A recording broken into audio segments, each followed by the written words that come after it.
Hello, good morning student for class 7th. This is your fourth lecture of 6th chapter of English first. Okay, आपका chapter name है Mitali Das, page number 61. Has the cricket scene in India involve. यहाँ पे कोई ऐसा cricket scene जिसमें India ने involve किया हो. ओके, इट डेफिनेटली है. हाँ है, डेफिनेटली है. एंड ए लॉट ऑफ और गुड. और ये मतलब बहुत ही अच्छा परफॉर्मेंस थी इंडिया की. When I start playing cricket, जब मैंने क्रिकेट खेलना स्टार्ट किया था, we were playing mostly on matting on cement wicket. तो हम लोग किस पे खेला करते थे मोस्टली? किस पे? जो मैट होती थी ना उस पे, या on cement wicket. And the ground use to be rough with pebbles. Means होता है कंकड़. जो पेबल्स मीन्स होता है जो ग्राउंड था वो पूरी तरीके से कैसा था, मतलब रफ था, और मतलब कंकड़ों के कंकड़ थे पूरे ग्राउंड में उन दिनों.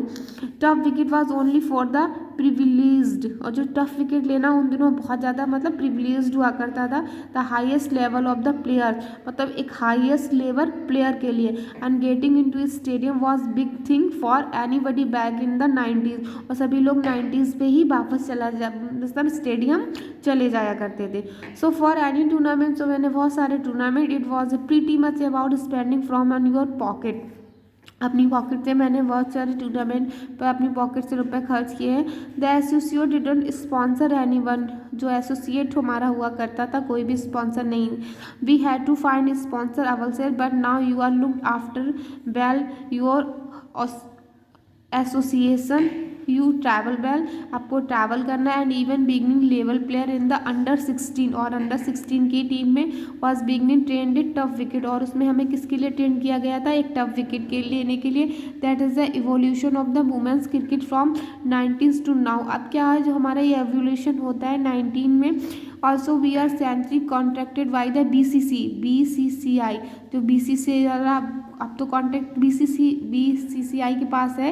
It is the better for the current generation. आजकल की जनरेशन के लिए बहुत अच्छा है. They are very lucky. लोग बहुत लकी हैं that they have access to the best of the facility beginning the their career. कि उनके करियर के लिए एक नई शुरुआत की थी. पहले क्या था, पहले मुझे उस समय 19 जो वुमेंस क्रिकेट खेलती थी फ्रॉम 19s में, तो उनको खुद से ही जो मतलब पॉकेट मनी अपना जो भी करना है खुद से ही खर्चा करना पड़ता था. लेकिन जब से ये कॉन्ट्रैक्ट इसको मिला है, BCCI को मिला है कॉन्ट्रैक्ट, तब से हम सभी लोग, वो नई जनरेशन बहुत खुशकिस्मत है जो अब इसमें अपना करियर बनाना चाहती है और उसको सारी वो फैसिलिटीज़ प्रोवाइड कराते हैं. ओके, दीज डे आजकल people are also ready to take the decision of moving from smaller town to bigger cities in search for coach and facilities.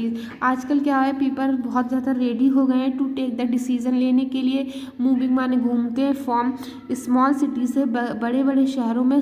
किसको खोज करने के लिए?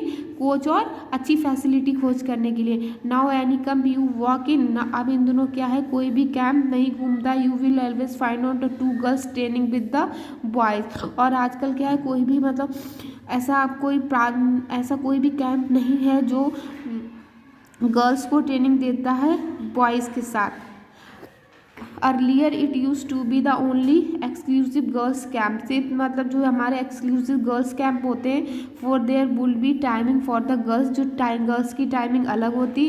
But now a girl learning with the boys is very normal thing. लेकिन अब क्या हो गया, जो गर्ल्स होती हैं वो बॉयज़ के साथ बहुत ज़्यादा नॉर्मली तरीके से बिहेव करके खेल सकती हैं. ठीक है. Would you have continue Bharatanatyam. क्या आपने भारतनाट्यम कंटिन्यू रखा? If cricket was not on cards. अगर जो मतलब आपका क्रिकेट का कार्ड्स नहीं होता तो क्या आप भारतनाट्यम को कंटिन्यू रखती? I would have continue. शायद वो कंटिन्यू होता. I learn dance for 8 year. मैंने डांस सीखा था जब मैं 8 साल की थी. And was also a part of the group that use a particular in group shows and TV shows. और मैंने बहुत सारे जो हमारी TV शोज और पार्टिसिपेट किया था ग्रुप में. बट यस, हाँ, I could not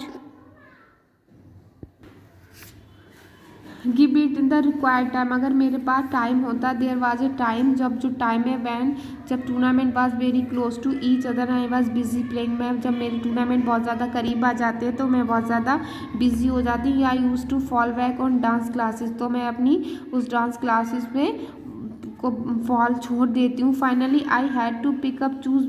मैंने इसको इसलिए चूज़ किया because I was not able to give my complete commitment to either. I was rowing two boats with both feet in different boats. When the time come to take a decision, I was already in the reckoning. Reckoning means होता है process of calculating something of the Indian team. So I decided to continue cricket because I was already at the stage. मतलब इसमें ये बताया गया है कि मैं चाहती तो थी कि मैं भरतनाट्यम में कुछ बनती कुछ करती, लेकिन जब मुझे इस गेम में डाल दिया गया था तो मैंने ये सोचा कि मुझे क्या करना है, मुझे हमेशा एक प्रोग्रेस करनी है, इसमें बढ़ना है आगे, ताकि मैं हर टाइम जो इंडिया टीम के लिए मैं कुछ कर सूँ। कंटिन्यू मैंने रखा अपनी क्रिकेट को खेलना, कंटिन्यू इसलिए रखा because I was already date the stage, और क्योंकि मैं अब हमेशा तैयार रहती हूँ स्टेज के लिए, क्यों ठीक है, क्योंकि वो तो मेरा एक था ही, वो तो मेरा एक सपना था, लेकिन ये मेरे डैड का सपना था, इसको इसलिए मैंने पूरा करने के लिए अब ये पूरा तरीके से डिसाइड कर लिया है कि मैं हमेशा तैयार रहूँगी क्रिकेट खेलने के लिए, क्योंकि आप हमेशा तैयार रहिए किसी भी समय स्टेज पे परफॉर्म करने के लिए। ओके, तो लेक्चर इज़ कम्प्लीटेड। आगे का जो चैप्टर है वो नेक्स्ट लेक्चर में हम कंप्लीट कराएंगे। Thank you class.